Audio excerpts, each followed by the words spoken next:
e as regiões do mundo onde vocês mais estavam, né?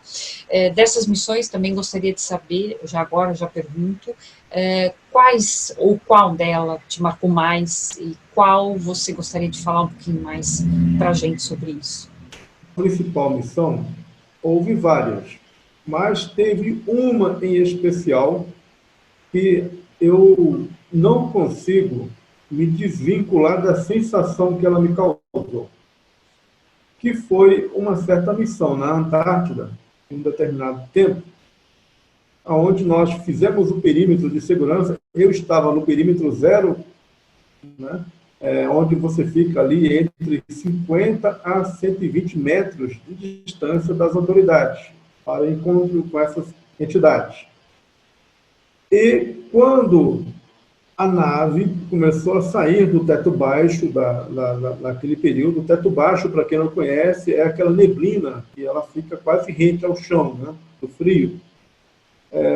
A nave apareceu, um pedaço dela, dessa neblina, meio que oval, uma parte oval dela, e abriu-se uma porta, né, e dela saiu duas criaturas altas, brancas, dos olhos bem azul, tipo um azul anil, o olho maior do que o comum, né, tipo aqueles desenhozinhos japonês, né, que o olho é maior, né, é muito similar àquilo ali, mas um azul anil muito vivo, e louras, quase branco o cabelo, né, não vi os pés por causa da roupa que eles estavam usando, né, as mãos finas, né, eram duas entidades muito magras, né, porém nos transmitia uma sensação muito forte de paz. E uma delas fez um movimento com o braço direito e encostou a mão no peito. Quando ela fez aquele movimento, todos os 35 operadores que estavam no perímetro zero de segurança automaticamente entraram em posição de descanso, de joelho no chão, com a arma apontada para baixo, cano da arma. Detalhe, isso foi automático, como se nós fôssemos peça de um único braço que, ao girar, a gente todo mundo junto.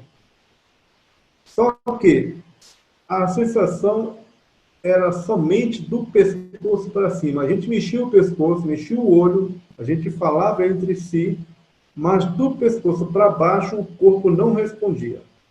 A gente não sentia o nosso próprio corpo. E ele ficava naquela posição.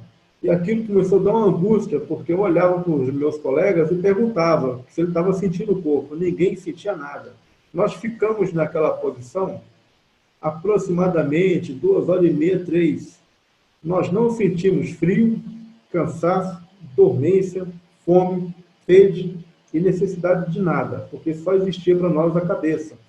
Eu via o corpo do meu amigo, mas ele não sentiu o corpo dele e vice-versa. Depois, quando saímos de lá, ficamos conversando entre si e vimos o perigo que é uma entidade dessa se voltar contra a gente. Sem usar arma nenhuma, apenas com o poder que ele lhe concebia ali naquele momento, ele anulava o corpo humano. Aquilo me deixou muito preocupado. Imagine uma intervenção de uma criatura dessa no meio de milhões de pessoas, anulando milhões de pessoas dessa forma. É aterrorizante até. É um dos motivos pelo qual governos não citam essas entidades. Eles procuram desqualificar qualquer tipo de informação. Assim como já tentaram desqualificar várias vezes também. Então, é difícil as pessoas acreditarem, porque ninguém vê isso, ninguém sente isso. Eu costumo dizer que nós, seres humanos, simples mortais, somos robôs biológicos funcionais.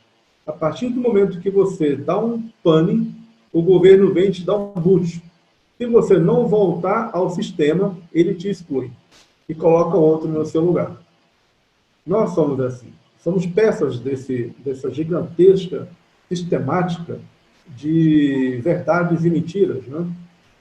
Onde nós, humanos, alguns seletivos, como eu fui selecionado, por algum motivo do qual ainda pergunto às vezes por quê, A gente participa de um grupo muito pequeno que opera no globo inteiro em parcerias com essas entidades para anular atividades de outras entidades e para impedir que nós, humanos, nos percamos nas nossas vontades, né?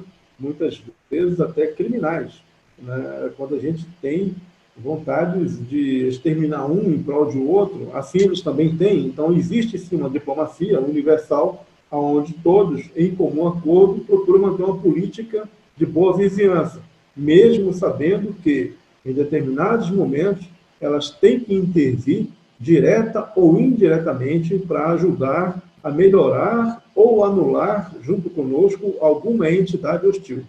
Então, é complicado nós, militares, no meu caso, a falar as verdades, porque são verdades que jamais serão compreendidas.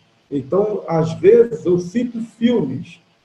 Nem todo filme científico ele é 100% um filme de ficção. Vou dar um exemplo do Predador, o primeiro, com Schwarzenegger. Aquele filme nada mais é do que 30% da verdade que nós vivemos no nosso dia a dia. Uma das funções nossas era irmos aos locais mais extremos do planeta para confrontar essas entidades. Aí eu costumo explicar isso de uma forma muito simples. Antigamente, na época dos impérios, né, isso há mais de 2000 anos atrás, os reis, os faraós, os imperadores sacrificavam mulheres jovens, virgens ou crianças para as entidades, né, ou deuses, lagartos. E que essas entidades, lagartos, deuses, lagartos, era que dava prosperidade em prol do sacrifício de alguém. Houve um acordo com as entidades que nos protegiam para tirar essa ideia ou essa imposição dos deuses lagartos, para que houvesse um mínimo de confronto entre nós humanos e ele, e não uma entrega simples como era antigamente. Então, quando eu digo para muita gente que nossas forças hoje existem nesse sentido, e o filme Predador deixa isso bem claro, né? Apesar de pegarem a verdade e transformar numa história, né, de ficção, mas é um fato, e existe até os dias de hoje. Nós sacrificamos jovens, sim, porque a nossa idade dos operadores varia dos 19, quando está em fase de treinamento, mas quando entra na fase de operações, ele já está com 21. Então, nós sacrificamos jovens, homens, dos 21 aos 35 anos, em média, para tentar agradar determinadas entidades na caça. Nós somos uma caça para evitar que essas entidades vá às grandes cidades, como é muito bem relatado no Predador 2, com aquele ator Dennis Crovers. Ele faz o papel do policial. E olha o estrago, a diferença de estrago do Predador com os militares na selva e o estrago do Predador com esse policial dos grandes centros urbanos. O estrago no centro urbano é muito maior. Então, quando eu coloco essas duas comparações para as pessoas entenderem, muita gente acha que eu sou fantasioso. E eu até dou crédito para a pessoa, porque realmente é muita fantasia ela acreditar em filmes como sendo ficção. E não são.